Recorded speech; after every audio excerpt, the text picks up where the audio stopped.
you were in Afghanistan in 2002, and you were called into a very remote section of Afghanistan because a patrol had basically gone missing. Exactly. Okay, and Exactly. there's no Well, villages just around nothing for miles. Right. So it's very remote. Yeah, very remote. So we flew in. Did about 4 kilometers. We're hiking to the same area where they were supposed to make one of their checkpoints, one of their rally points. And before we left, there was all kinds of what happened with the ambush, but that was even odd because at the point of the ambush, you would call for maybe close air support, something, okay? There was no calls made, just off the grid. So we're coming down a mountainside, and it was a nice path, goat path. As we bent around this corner, you could see this opening of the cave. There's a cave as we're coming around. And then I see there's a lot of rocks, which is another oddity, and then bone matter. When I'm not close enough to identify what kind of bones, but I did see something I knew was a piece of our communications equipment. So instantly we're thinking ambush, maybe animal, could be anything. And there was enough room in front of this cave, but it had a sheer drop off. But there was enough room that we actually got into a decent dispersal in case of ambush. You see something coming out of the cave, and it's moving with a speed and agility that catches you off guard. Everybody. And he comes out.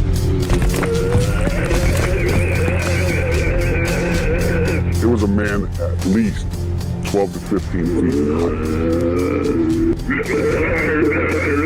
This is a monster. Red beard, then his hair was longish past the shoulder, a scarlet red, and Dan runs at him and starts shooting, which broke all of us into the reality. Because it was so real. Now your training is kicking in. Oh yeah, okay. Muscle memory, complete muscle memory. While Dan is moving at him, another bro of mine's laying down fire, and I start firing.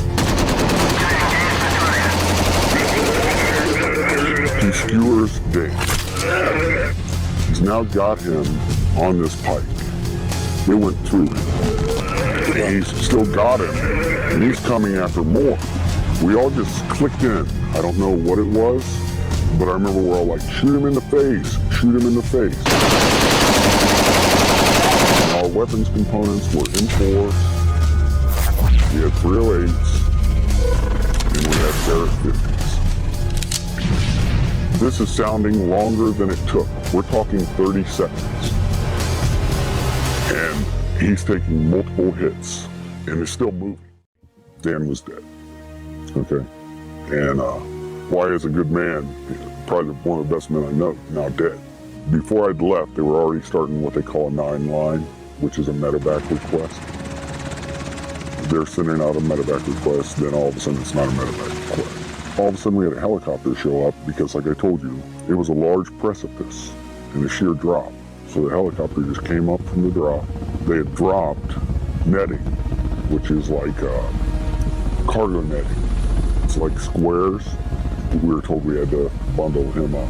And we get another bigger helicopter, but it's almost like a Jolly Green Giant used to look back in the day that could get, through this area. Because the mountains, you gotta remember, Chinooks could only go in certain places because they had enough lift. Mm-hmm. And so we got him on there. The thing was too big, we couldn't move it. It smelled worse than a skunk. A corpse that's been around for a while. Really foul. Oh, it was like a combination because of the, how do you put that, the persistence of a skunk smell, but once the helicopter came in, dropped its little hook, and off he goes. The communication was sent out that we had a very large possible human creature. There you are in the hills of Afghanistan.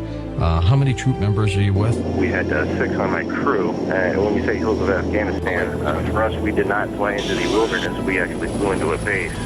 I guess this thing was transloaded out of the mountains by a CH-47. What I could see that it did have the 6 fingers. I remember taking my foot up and placing it up next to its foot, and it was extremely large. We estimated at about 12 feet, give or take. What I can tell you is the weight of the thing, basically, it was approximately 1,500 pounds what was getting on the aircraft. Now, if you take away the pallet weight and all the rigging that we had to hold this thing down, we figured it was around 1,100 pounds. Of course we're upset. That's a given, okay? We lost a very good guy. But add to that, you're discussing something that even in our after action report, they're saying rewrite it. And we had to rewrite it the way they wanted it. How many fingers? Six fingers toes. and six toes. And the nails were weird because if you see somebody that ever has, I don't know what it's called, but it's Like a fungus on the nails, how they get pointy and they're like gnarly. People have a right to know about this stuff. I mean, if there are 15-footers or 18-footers roaming the planet, and our military has brought them down, I mean, we have a right as American citizens. I mean, this isn't classified military stuff. This is something that we need to know, and it points back to the biblical prophetic narrative. What are your thoughts on that? I think here's my personal opinion. My personal opinion is if it points that the Bible's accurate, they don't want it. If it goes against Darwinian evolution, it's not to be spoken of. So you're out in the boonies running around looking for high-value targets? Correct.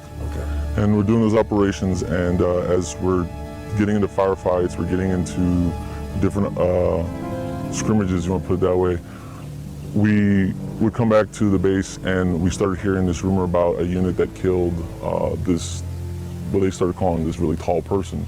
At first I didn't think anything of it, and then come to find out that the person that they killed actually was 3 times the size of a man, had extra digits on their hand and digits on their feet, and had red hair, and a special unit had come in and wanted this target. Well, we'd heard that they had killed this thing inside a cave, or the mouth of a cave, and it was common knowledge among the military to hear this. Now, when you say common knowledge, what do you mean? I mean, how does that work? Years later, to come to find out, when I had returned from Afghanistan and had met other military members that had not been there in the operations with me, if you would bring up the giant of Kandahar, they knew about it. When you first hear it, you're thinking like, this has got to be a joke, this has got to be a hoax. And then after things go down a certain way and you keep hearing it, you start to realize it's not a joke. They kept telling us to keep our weapons high, which means normally it's 2 to the chest, 1 to the head, but they kept telling us to put it towards a man's head and put it higher. So we would question, why do they want us to shoot higher than a man's head? That's bizarre. It is.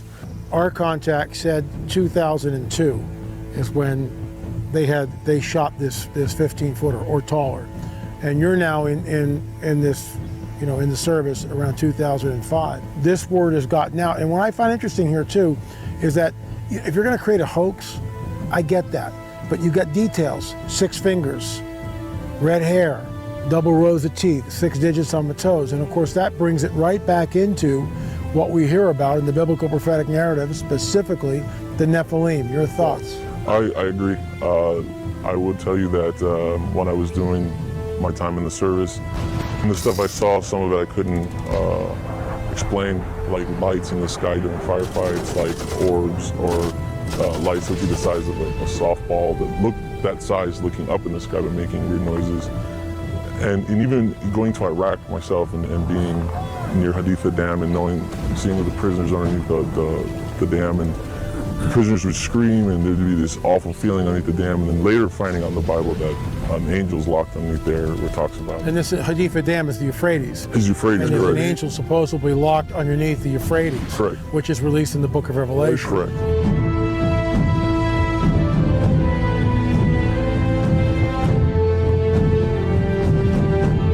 That's bizarre. So you're actually at this site, and soldiers are being locked, imprisoned underneath the Haditha Dam. Correct. And they're freaking out. They were freaking out. They said they could feel it. In fact, the people who would guard them they would draw straws to see who would actually take them. No one wanted to go down. Nobody wants to go down. Going back to Afghanistan, we would hear these things. We would hear the locals talk about rumors of these giants. What would the locals say? How would they talk about it? They say that they lived in the caves and they would eat people, and They were cannibals. they were cannibals. And we, at the time, chalked it up to our United States as Bigfoot. Caught in the crossfire. It's caught in the crossfire.